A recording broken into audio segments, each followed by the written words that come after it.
የኔ ሚስት መሆኗን አታውቅም? ኧረ ማን ነግሮኝ? ለምን እንደ አይነት ነገር እንደማይናገሩ አንተ የኔን ቱቶ ሰከት። ኧረ ምን ቆርጦኝ ቱት ጭረት ቢደርስባት ግንባርህን አጨርሰው። በቃ አሁን አመጣልሃለሁ። ፍጠን። ደግ ዘራፍ እያልክ ስሽልል አልነበረም እንዴ? ኧረ አሁንም ዘራፍ እንዴ? ተው እስኪ አሁን የምስቅበት ሰዓት አልነበረም። ቆይ ያ ሁሉ ወንድነት ወኔ እየጠፍቱ ነው እንጂ አሁን እኔ ምን አውቃለሁ? እሺ አሁን ምን ፈልገህ መጣ? ቱት እንዳመጣ ታስፈራርቶኝ ሄደው እና ታዲያ አላመጣም ብለህ አትጋፈጠውም ነበረ? ምን እኔ ሙሽራ እንጂ አስከሬን መሆን አልፈልግም። እና በምን ትግል ነው የምታሸንፈው? ሀሳብ ተደባርቦ ያሸነፈ እንዲወስድ ነበር እንዴ? እኔማ አንተ እንድትወስዳት ነበር ፍላጎቴ።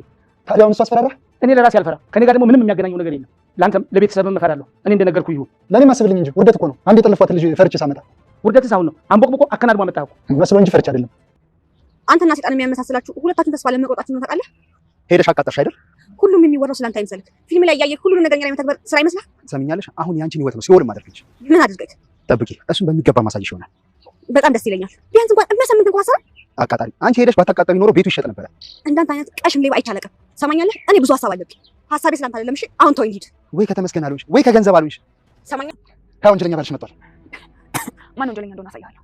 እኔ አልፈራውም። ፈሪ ነው እንዳንተ አልፈራም። የማን ልጅ እንደሆንኩ በደንብ አልገባሽ መሰለኝ።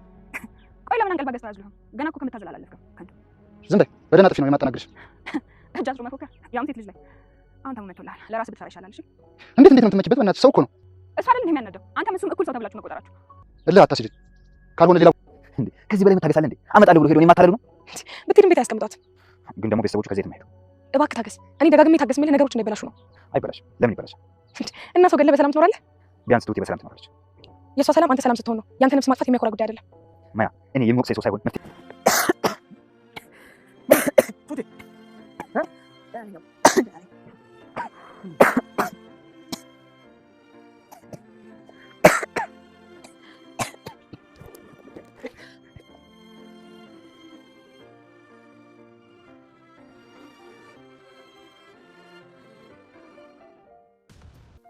ምን ማሙሻ እንዴ? አይ አሁን ደህና ሆናለሁ። ቱቴ ይቅርታሽ፣ ልጠብቅሽ አልቻልኩም። ችግር የለም።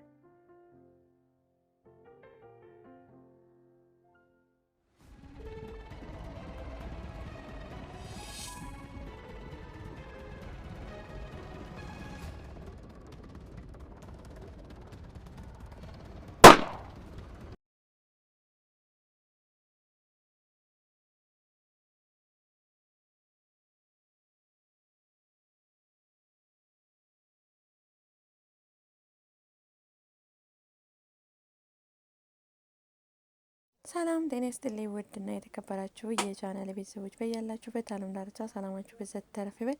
ለቻናል አዲስ ከሆናችሁ ላይክ፣ ሰብስክራይብ እያደረጋችሁ ቤተሰብ እንድትሆኑ በአክብሮት እጠይቃለሁ። ዛሬም እንግዲህ አስተማሪና ተወዳጅ በሆነው በትሁት ድራማ ወደ እናንተ መጥቻለሁ። እንግዲህ ትሁት ተመስገን ደረሰላት።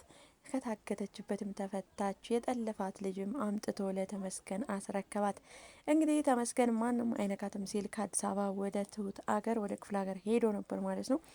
ታዲያ ትሁትን የጠለፋት ልጅ ወይም ያገታት ልጅ ማለት ነው አግቶ ብርድ ላይ እንግዲህ ሲያሰቃያት እጅና እግሯን በማሰር ሲያሰቃያት ነበር ማለት ነው። ይህ እንድትሆንም ያደረገው የትሁት አባት ነው ማለት ነው። ታዲያ እንግዲህ የትሁት ባለቤት የቀድሞ የልጇ አባት መጣ ሲባልም ሲፎክር ማንም አይነካኝም፣ ማንም አይደፍረኝም፣ ትሁትን አሳልፌ ለሱ አልሰጥም፣ ትሁትን አሳልፌ የምሰጥ ከሆነ ሞት ነው ውርደት ነው ሲልም ነበር ማለት ነው። ታዲያ ተመስገን እንግዲህ ተመስገንና የትሁት ጠላፊ ተገናኝተዋል ማለት ነው።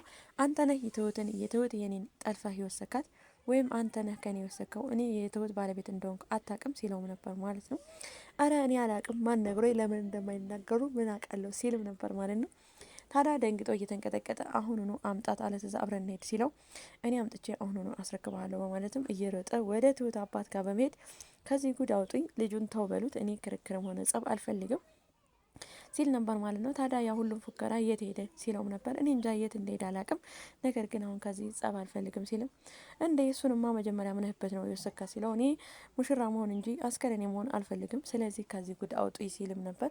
ውርደት እኮ ነው እየጠለፍኳትን ልጅ መልሶ ወሰዳት ወይም ደግሞ መለሰ ስባል እኮ ለእኔ ውርደት ነው። ስለዚህ ለእኔ ከዚህ ጉድ አውጡኝ ሲልም ውርደትማ ዛሬ ነው ይኸው አከናንቦ አንበቆቆ ላከ ሲልም የትሁት አባት ይመልስለታል ማለት ነው።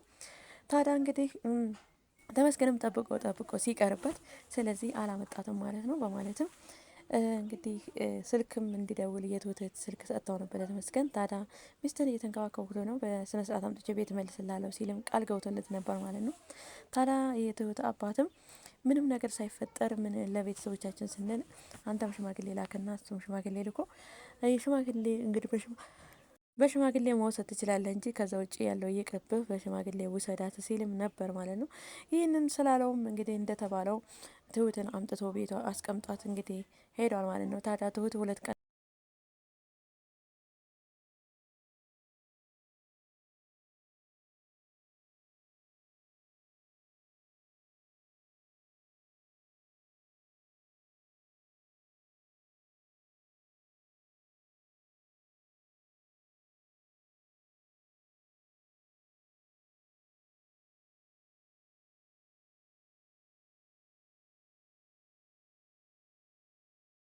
ሽጉጡን ይዞ መጥቶ እንግዲህ ሰላም ተቃቅፈው እያለ እንግዲህ ሽጉጥ ተኩሶባቸዋል ማለት ነው።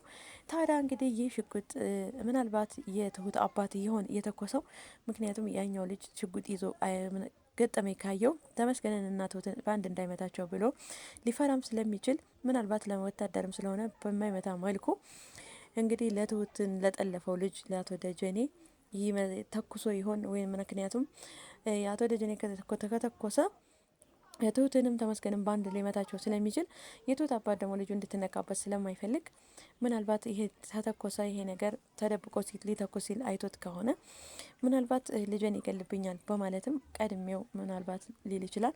ምክንያቱም ደጀኔን በትክክለኛ መንገድ ተኩሶ ከመታውና ደጀኔ ከሞተ የትሁት አባት ይታሰራል ማለት ነው፣ ወይም ደግሞ ወደ እስር ቤት ይሄዳል ማለት ነው። ስለዚህ እሱ ደግሞ ወታደር ስለሆነ በማይመታ መልኩ ለማስደንገጥ ያክል ምናልባት ተኩሶና አስደንግጦት እና ተመስገንና ትሁትን በአንድ እንዳሉ እንዳይመታቸው አድርጎት ይሆን ወይስ ደግሞ ደጀኔ የሆነ ተኩሶ ተመስገንን መቶት ይሆን የሚለውን በቀጣይ ቪዲዮ ይዤላችሁ መጣ ይሆናል። ለዛሬ ስለ ያበቃው በሌላ ቪዲዮ እስከምንገናኝ ድረስ ተሰንብቶ ባይ ባይ።